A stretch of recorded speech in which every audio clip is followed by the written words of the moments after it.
तुम्हें अपनी सफाई में कुछ कहना है? क्या कहना? जो करना था कर दिया, जो किया वो सोच समझ कर किया। अब कहना आपको है। फैसला सुना दीजिए, मुझे मंजूर है। ये कुछ होता नहीं है। अमन ये कुछ होता तो नहीं है, लेकिन ये अमन। Order order. आज न्यायमूर्ति श्री विश्वनाथ सिंह ने अदालत में मंत्री श्री बबन राव देशमुख, विपक्ष के नेता श्री चंद्रसेन आजाद, न्यायमूर्ति श्री हुकम अली जाबिर, इंस्पेक्टर सत्यवादी दुबे, प्रख्यात बिल्डर योगराज और कुख्यात सरगना चतुर सिंह चिता के कातिल प्रताप नारायण तिलक को फांसी की सजा सुनाई।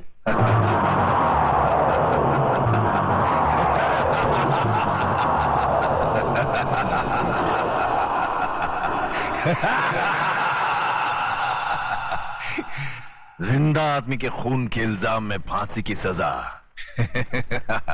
देखा पकिया, हमें तो माता के आशीर्वाद और बुलेट प्रूफ जैकेट ने बचा लिया, मगर वो हराम का कानून की मौत नहीं, चतुर सिंह चिता की दी हुई मौत से मरेगा। पता करो कौन से जेल में है।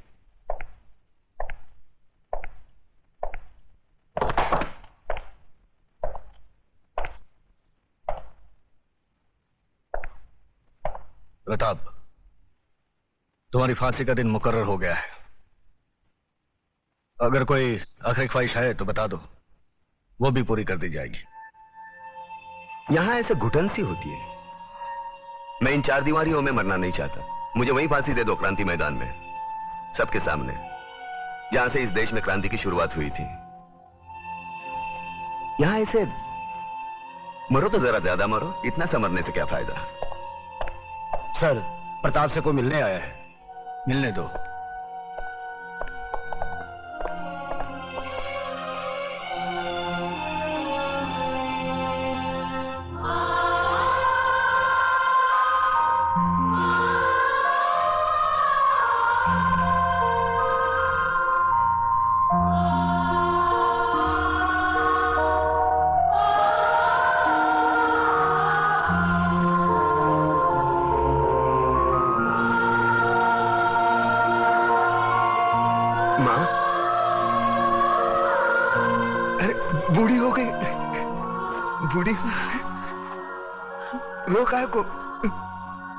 रोका है को रे तू?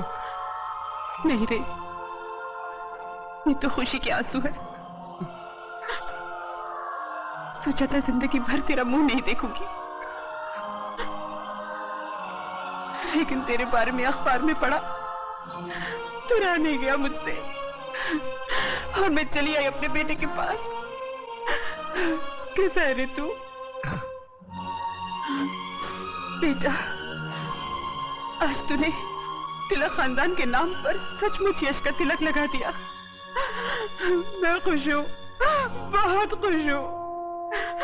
अब तो भगवान से यही प्रार्थना करूंगी कि तुझे जन्मों जन्म मेरा ही बेटा बना कर। नहीं माँ, अगले जन्म में किसी मंदिर या मस्जिद की ईंट बनकर जिंदगी भर वहां रोता रहूंगा। इस जिंदगी का रोना मेरा बाकी है।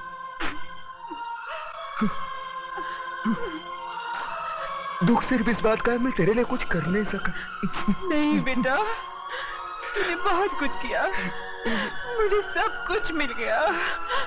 तेरे दादाजी की आत्मा को भी शांति मिल गई। बस अफसोस एक ही बात का रहेगा कि तिलक खानदान का दिया जलाने वाला कोई नहीं रहेगा, कोई नहीं रहेगा।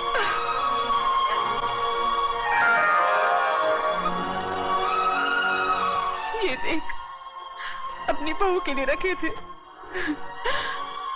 लेकिन अब तो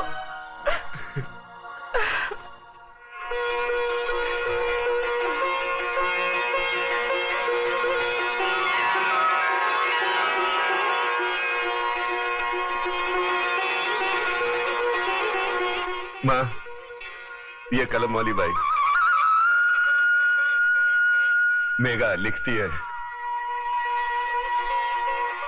एक दिन के लिए हमारे खानदान की बहू बनेगी। सोच ले।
आ गए मेरी मौत का तमाशा देखने। अब मुझे लटका देंगे, जुबान ऐसी बाहर आएगी, आंखें बाहर आएगी, थोड़ी देर लटकता रहूंगा, फिर ये मेरा भाई मुझे नीचे उतार देगा, फिर आप चर्चा करते घर चले जाओगे, खाना खाओगे, सो जाओगे। तुम्हारी ये नामर्दानगी, बुज़दिली एक दिन इस देश की मौत का तमाशा इसी खामोशी से देखेगी। कुछ नहीं कहना मुझे तुम्हें, कुछ नहीं। तुम्हारी जिंदगी में कोई फर्क पड़ने वाला नहीं। अंधेरे में रहने की आदत पड़ी है तुमको, गुलामी करने की आदत पड़ी है। पहले राजा महाराजाओं की गुलामी की, फिर अंग्रेजों की, अब चंद गद्दार नेताओं की और गुंडों की। धर्म के नाम पर ये तुम्हें बहकाते हैं, तुम एक दूसरे के गले काट रहे हो। काटो काटो। ऊपर वाला भी ऊपर से देखता होगा तो उसे शर्म आती होगी, सोचता होगा मैंने सबसे खूबसूरत चीज बनाई थी, इंसान। इंसान नीचे देखा तो सब कीड़े बन गए, कीड़े। कीड़े रेंगते रहो, सटते रहो और मरो। आए और गए, खेल खत्म। क्यों जिए मालूम नहीं, क्यों मरे मालूम नहीं। कलम वाली बाई क्रांति लाना चाहती थी, कलम के जोर पर काले वर्तमान को खत्म करना चाहती थी। कौन समझा उसकी बात को? सब साले मुर्दे, जिंदा लाशें। किसे जगाती वो? मैं जाग गया, कुछ अच्छा काम करके जा रहा हूं, सुकून है। लेकिन ध्यान में रखना, तुम्हारी ये खामोशी कल तुम्हारे बच्चों के लिए रोना बन जाएगी। ये कानून वाले, वर्दी वाले नेता, इन्होंने अपना ईमान बेच दिया। एक दूसरे को जलाते वक्त तुम्हारा ईमान कहां गया था? भाड़ में।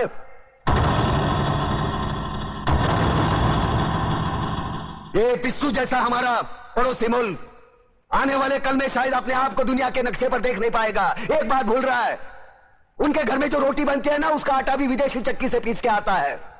साले अपने खुद के देश में सुई नहीं बना सकते और हमारे देश को तोड़ने का सपना देखते हैं। वो ये सपना देख सकते हैं क्योंकि उन्हें मालूम है ये मुर्दों का देश है। वतन के लिए किसी को कोई हमदर्दी नहीं है। इसे तोड़ना बिल्कुल आसान है। मैं हिंदू, मैं मुसलमान, मैं सिख, मैं फलाना, मैं ढिमका। एक लाठी को तो कोई भी तोड़ सकता है, लेकिन लाठी के भारे को तोड़ना मुश्किल है। मैंने बचपन में पढ़ा था, स्कूल में, तीसरी में। मैं क्यों समझा रहा हूं तुमको? क्यों समझा रहा हूं? पागल हूं मैं? भूसा भरा पड़ा है मेरे दिमाग में। क्यों बातें कर रहा हूं इन पत्थरों से? हंसो हंसो, खुशियां मनाओ। क्रांति की राह पर एक और कुत्ते की मौत मरने जा रहा है, कल कोई और मरेगा। हमें क्या? हम इसी तरह जीते रहेंगे, है ना? जियो भाई जियो, जैसे चाहिए वैसे जियो। मैं हिजड़े की जिंदगी जीना नहीं चाहता। ए ला, चल चल ला।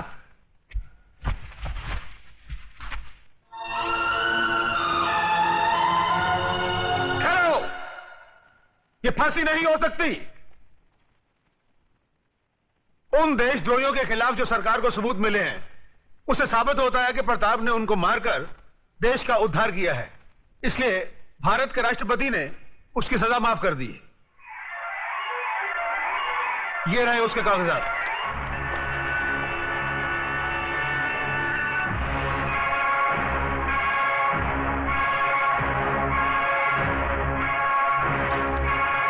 रोक दीजिए ये फांसी।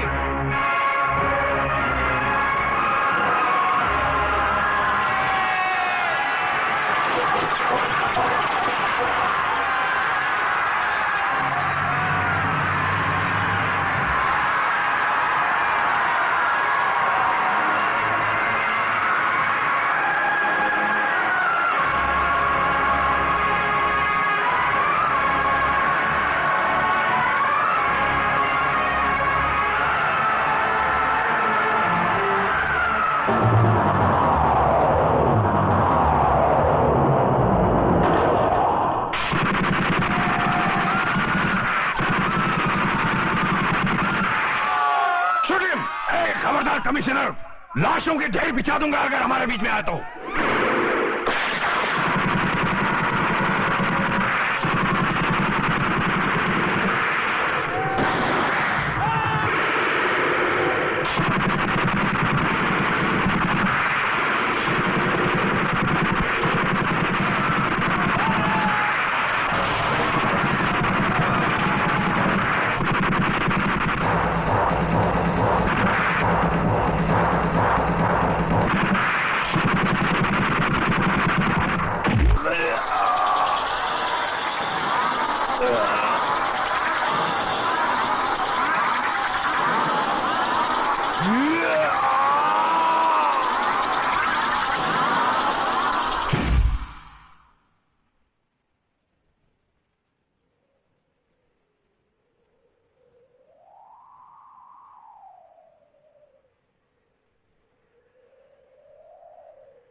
क्रांतिवीर की